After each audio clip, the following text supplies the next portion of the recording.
औरत खाना पकाने के लिए जंगल में लकड़ियां इकट्ठा कर रही थी। तभी उसने एक सूखी लकड़ी उठाई जिसके अंदर एक सांप का बच्चा छिपा बैठा था। इस बात से बेखबर औरत लकड़ियों के साथ सांप को भी अपने घर ले गई। घर जाकर उसने जैसे ही लकड़ियों को जमीन पर रखा तभी वो सांप बाहर निकल आया। औरत के पास एक पालतू बंदर भी था जो उसके साथ खेलने लगा। औरत ने सांप को देखा लेकिन उसे मारा नहीं क्योंकि उसके कोई बच्चे नहीं थे। शादी के कुछ दिन बाद ही उसके पति की मृत्यु हो गई और किसी तरह वह इस छोटी सी झोपड़ी में जिंदगी काट रही थी। फिर उसने सांप को पालने का फैसला किया। औरत उसे अपने बच्चे की तरह प्यार करती और भूख लगने पर गाय का दूध पिलाती। फिर ऐसे ही कुछ साल बीत गए और वो सांप अब बड़ा हो गया। फिर एक दिन वो सांप एक लड़के का रूप धारण कर लेता है। ये देख औरत समझ जाती है कि वो कोई साधारण सांप नहीं बल्कि एक इच्छाधारी नाग है। फिर एक दिन सांप ने औरत से कहा, आप मेरी शादी का प्रस्ताव राजा के समक्ष लेकर जाइए। ये सुन औरत बोली, बेटा ये तो असंभव है, राजा मेरी बात बिल्कुल नहीं सुनेगा। इस पर सांप ने कहा, माँ एक बार पूछने में क्या जाता है, मैं जानना चाहता हूँ कि राजा अपनी पुत्री की शादी मुझसे कराएंगे या नहीं। औरत बोली, ठीक है बेटा, मैं कल जाऊंगी। फिर अगले दिन वो महल की तरफ निकल पड़ी। थोड़ी देर चलने के बाद औरत महल पहुंच गई। जैसे ही उसने अंदर जाने का प्रयास किया तभी द्वारपालों ने उसे रोकते हुए कहा, आपको अंदर जाने की अनुमति नहीं है। जब तक राजा का आदेश नहीं होता कोई भी व्यक्ति महल के अंदर नहीं जा सकता। औरत बोली, बेटा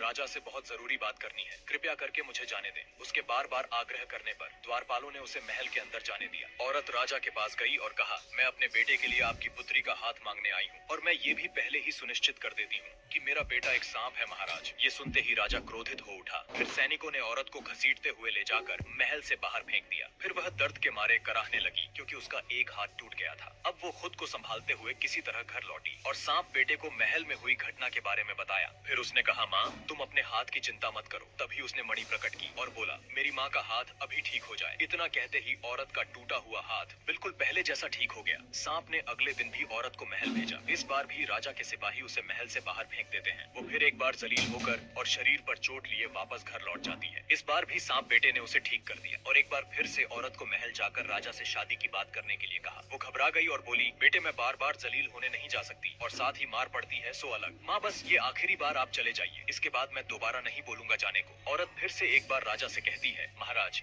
यहाँ आना मेरी मजबूरी है, बस आखिरी बार मैं आपसे पूछ रही हूँ, क्या राजकुमारी की शादी मेरे सांप बेटे से कराएंगे। फिर राजा ने कुछ देर विचार किया और मुस्कुराते हुए बोला, अगर राजकुमारी को ले जाना है तो अपने बेटे से कह देना, आज से ठीक 2 दिन बाद तुम्हारी झोपड़ी की जगह वहाँ एक विशाल महल होना चाहिए जो हमारे महल से साफ नजर आए और उस महल के सामने 1000 हाथी और 400 घोड़े हमारे स्वागत के लिए खड़े होने चाहिए। राजा की बात सुन वो हैरान रह गई। इस बार सैनिकों ने उसे इज्जत से जाने दिया। इस बात की खुशी औरत के चेहरे पर साफ दिख रही थी। घर जाकर उसने बेटे से कहा, महल और हाथी घोड़े की बात कर रहा था राजा। माँ बस इतनी सी इच्छा है राजा की, ये तो बहुत आसान है, तुम चिंता मत करो, कल सुबह ही इंतजाम हो जाएगा। फिर आधी रात को सांप घर से बाहर निकला और मणि हाथ में लेकर बोला, मेरी ये छोटी सी झोपड़ी एक विशाल महल में बदल जाए और महल के सामने 1000 हाथी सहित 400 घोड़े मेरी सेवा में उपस्थित हो जाएं। इतना बोलते ही जगमगाता हुआ स्वर्ण से बना महल झोपड़ी की जगह खड़ा हो गया और 1000 हाथी सहित 400 घोड़े भी स्वागत के लिए तैयार थे। फिर अगली सुबह राजा को उसकी पत्नी जगाते हुए बोली, उठिए चलकर देखिए बाहर क्या हो रहा है। उसने बाहर जाकर देखा तो स्वर्ग जैसा महल उसके ठीक सामने नजर आ रहा था, जिसे देख राजा की आंखें फटी की फटी रह गईं और उसने अपनी पत्नी से कहा, असंभव, अविश्वसनीय,